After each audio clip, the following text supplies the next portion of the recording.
Bueno, pues bienvenidos a este vídeo, que es un ensayo más de la presentación del proyecto fin de carrera, que tiene por título Automatización de la gestión del stock farmacéutico en un servicio de urgencias. Vamos a empezar con ello y, bueno, pues en primer lugar he querido empezar la presentación con esta definición de ingeniería. Me nos dice, está sacado de la Wikipedia, y nos dice que es el conjunto de conocimientos, técnicas científicas aplicadas al desarrollo, implementación, mantenimiento y perfeccionamiento de estructuras para la resolución de problemas que afectan a la actividad cotidiana de la sociedad. Bueno, pues es una definición quizás un poco rimbombante. Yo me he permitido el lujo de reducirlo o de simplificarlo un poquito, y diríamos que la ingeniería simplemente consiste en aportar soluciones a problemas mediante el uso de la tecnología. ¿Y por qué empiezo esta presentación hablando de qué es la ingeniería? Bueno, pues porque esta definición nos va a servir un poco como hilo conductor de la presentación. Y si decimos que la ingeniería aporta soluciones a problemas, pues vamos a empezar conociendo cuál es el problema.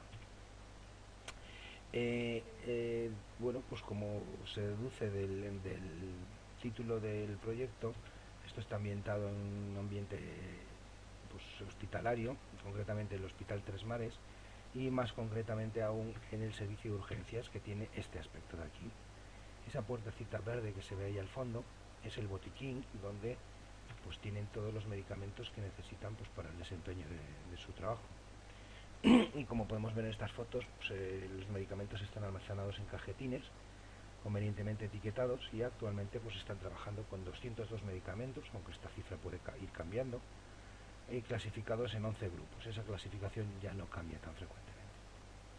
¿Y qué es lo que vamos a hacer sobre el botiquín? Bueno, pues la idea es mejorar su forma de funcionamiento, y para ello vamos a conocer cuál es su funcionamiento actual. La tarea principal es el control de stock, es asegurar que hay el suministro de existencias necesario. Para ello, 2 veces por semana, los lunes y los jueves, pues una persona revisa manualmente todos los cajetines y rellena un formulario indicando la cantidad. En ese formulario figura cuántas unidades debe haber de cada medicamento, y allí se anotan los medicamentos que hace falta reponer para conseguir esa cantidad. Y este formulario, así esto se realiza para todos esos medicamentos, la comprobación, y luego se envía a farmacia, y allí preparan el pedido y posteriormente se hace la reposición a los cajetines. Otra función principal que se hace en el botiquín de urgencias es el control de las caducidades. Y no, esto se hace más de vez en cuando, es una vez al mes, pero exige una revisión mucho más minuciosa, puesto que ya no se trata de abrir un cajetín y contar las unidades, sino que además tienes que ir verificando unidad por unidad a qué lote pertenece y cuál es la fecha de caducidad de ese lote. Con lo cual, bueno, pues conlleva un gasto mayor de tiempo. Y la control de caducidades no quiere decir simplemente que se retiren los medicamentos caducados, que evidentemente se retiran, sino que en determinadas ocasiones además nos puede beneficiar, nos puede resultar interesante retirar un medicamento con un plazo mayor antes de que caduque, porque el valor del medicamento pues bueno, pues, hace que sea interesante reubicar ese medicamento en un servicio que tenga mayor demanda y aumentar las probabilidades de utilización antes de que llegue esa fecha de caducidad. Como un ejemplo significativo de esto tenemos, por ejemplo, este medicamento, el Metalise. Es un fibrinolítico que sirve pues, para disolver coágulos en arterias coronarias, y que es un medicamento que se utiliza poco, es una sola dosis. Bueno, pues el precio que tiene según el Vademecum de este año es de 1.085 euros. Pues vemos que evidentemente que caduque un medicamento de estos pues supone un coste importante.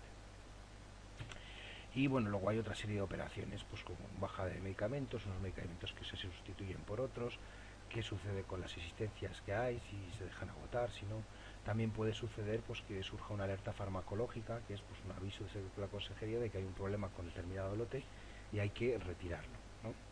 Bueno, pues la aplicación en este proyecto lo que se ha hecho es desarrollar una aplicación que da respuesta a todo esto, y esto lo permite llevar de una manera automática, sin necesidad de toda esa inspección manual, etcétera. ¿Qué requisitos? Bueno, pues un requisito que vamos a necesitar es registrar las salidas, que es algo que actualmente no se hace. Pero ese registro de salidas tiene que ser rápido y sencillo. No se puede pues estamos en un servicio de urgencias, con lo cual no puedes, pues cada vez que coges un medicamento, rellenar un formulario, validarte, tiene que ser una operación mínima. Y bueno, de hecho en el registro de salidas, para hacerlo lo más rápido posible, no se va a registrar a quién no te pertenece el medicamento ni nada. Y además otro requisito que tenemos que contemplar es que el servicio debe ser continuado. O sea, esto es un servicio de urgencias y funciona todos los días del año a cualquier hora. Y lo que se espera es que la aplicación que le da soporte haga lo propio. Bueno, pues esto es un poco la introducción. Sabemos en qué ámbito nos vamos a mover, qué es lo que se quiere hacer. Ahora vamos a fijarnos en la tecnología que se ha utilizado. Lo que se ha desarrollado es una aplicación web, y la estructura de la aplicación web, bueno, pues en este caso tiene dos módulos: un módulo de urgencias, que es desde donde se van a registrar las salidas, va a estar físicamente en ese botiquín, y un módulo de farmacia, que es desde donde se realizan las tareas de gestión, de control, de supervisión, de monitorización, etcétera.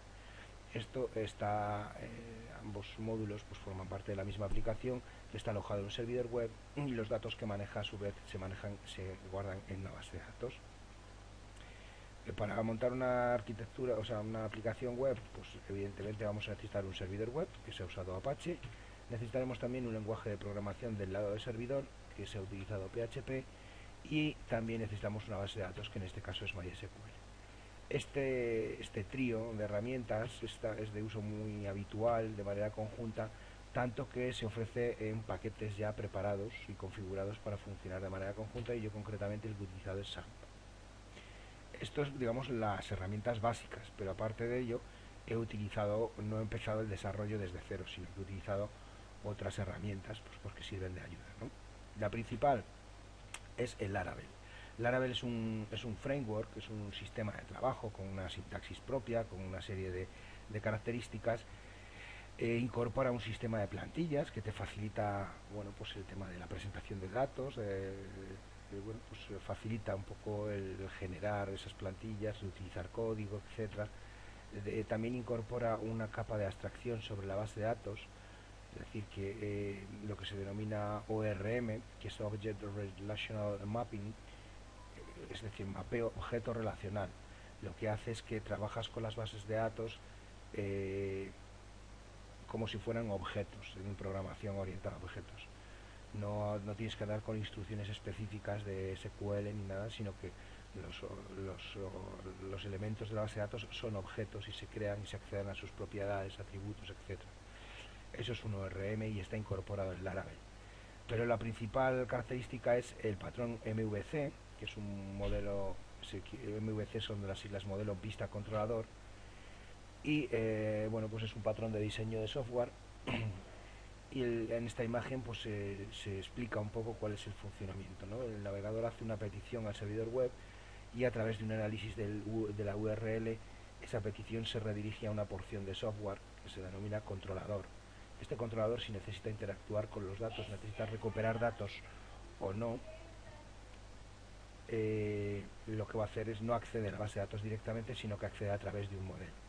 Y una vez que ha recuperado esos datos, con ellos va a generar una vista, que es lo que se devuelve al navegador. La vista se ocupa, por tanto, de la presentación de la información y de manejar toda la interacción con el usuario. La gran ventaja de este modelo, que no es exclusivo de PHP ni de Laravel, sino que está prácticamente en todos los lenguajes y es un modelo aceptado y extendido, es que mantienes por un lado la lógica de negocio y por otro lado la presentación, ¿vale? Y por otro lado además los datos, por lo cual, bueno, pues hay una independencia de todo ello, ¿no? Es algo deseable. Y además de Laravel, pues he utilizado otras herramientas. La principal, jQuery, está presente prácticamente en todas las páginas de la aplicación, y es una librería de JavaScript que surgió en el 2006 y que solucionó uno de los grandes problemas que había hasta la fecha, y era que bueno, pues gran esfuerzo de la programación se tenía que hacer para adaptar las aplicaciones a las peculiaridades de cada navegador. jQuery te permite abstraerte de esto y dedicarte solamente a programar, y bueno, pues permite acceder y modificar los elementos de documento con mucha facilidad y asignar eventos a las acciones del usuario, etcétera. También simplifica mucho el tema de la conexión, las comunicaciones AJAX, que son comunicaciones asíncronas con el servidor, de tal manera que te puedes traer un dato del servidor sin necesidad de recargar la página. Y además, bueno, pues es una librería muy extendida, con mucha aceptación, y incorpora su propio sistema de plugins, con lo que desde otros desarrolladores han generado herramientas basadas en jQuery, y de ellas, en la aplicación que yo he desarrollado, se utilizan algunas. Por ejemplo, jQuery User Interface es una colección de componentes con los comportamientos ya, pues digamos, programados, como pueden ser menús, pueden ser formularios, o sea, desplegables, puede ser qué tema de calendarios, y bueno, pues digamos que el componente ya funciona y lo que tienes que hacer es adaptarlo a tus necesidades. También he utilizado JQplot para sacar gráficas, pues bueno, en principio son sencillitas, aunque esta librería puede hacer muchas virguerías. Y para el manejo de listados he utilizado una librería que se llama DataTables, que bueno, pues te permite confeccionar los listados con funcionalidades añadidas, como un buscador contextual en tiempo real. Puedes ordenar por cada una de las columnas, puede ser el tema de las paginaciones, el número de registros que quieres mostrar, todo eso ya viene programado, con lo cual te ahorra muchísimo tiempo. Y en el aspecto de la estética, del diseño, lo que he utilizado es una librería que se denomina Bootstrap, que fue desarrollada por la gente de Twitter y posteriormente liberada, y bueno, pues tiene una gran aceptación en la actualidad. Te incorpora un sistema de grid de pantalla que te permite posicionar los elementos de una manera mucho más controlada y flexible, y luego pues un montón de componentes visuales como son botones, paneles, alertas, más botones, un montón, toda la estética de la aplicación pues está basada en esto. Bueno, pues volvemos a nuestra definición inicial. Ya conocemos cuál era el problema, hemos visto qué tecnología ha utilizado, y ahora es cuando nos vamos a centrar en la solución, en la aplicación, y para ello pues lo que vamos a hacer es recorrer un vídeo demostrativo. No he querido tenía una versión anterior de la presentación, pero se hacía demasiado largo, en el que iba recorriendo todas las opciones posibles, así que lo que vamos a hacer es una visión general y luego simplemente los casos de uso más habituales. Vamos con el vídeo.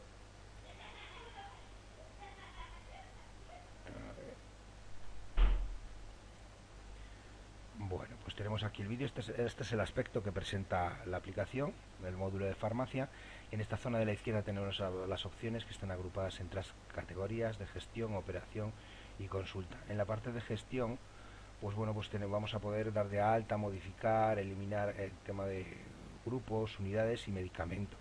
O sea, digamos, los elementos con los que trabaja la aplicación, ¿vale? Este es el mismo listado que habíamos visto antes. La parte de operación es donde reside la funcionalidad principal, donde monitorizas en todo momento el contenido de los cajetines, es decir, el número de unidades de cada medicamento, y desde aquí mismo puedes ordenar la reposición, o desde la opción de la izquierda, y aquí se muestra el mismo listado, pero solamente para aquellos que necesitan reponer, para los que hace falta una reposición. Y luego en el módulo de consulta pues vamos a poder explotar los datos que se van registrando en el uso de la aplicación, tanto pues como consulta por movimientos. El sistema siempre es similar.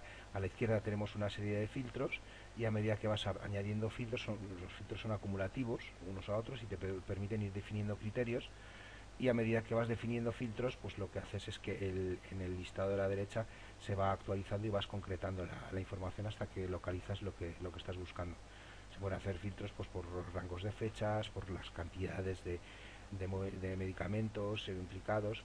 También se pueden hacer las consultas por los lotes, pues también por rangos de fechas, mostrar solamente los lotes activos.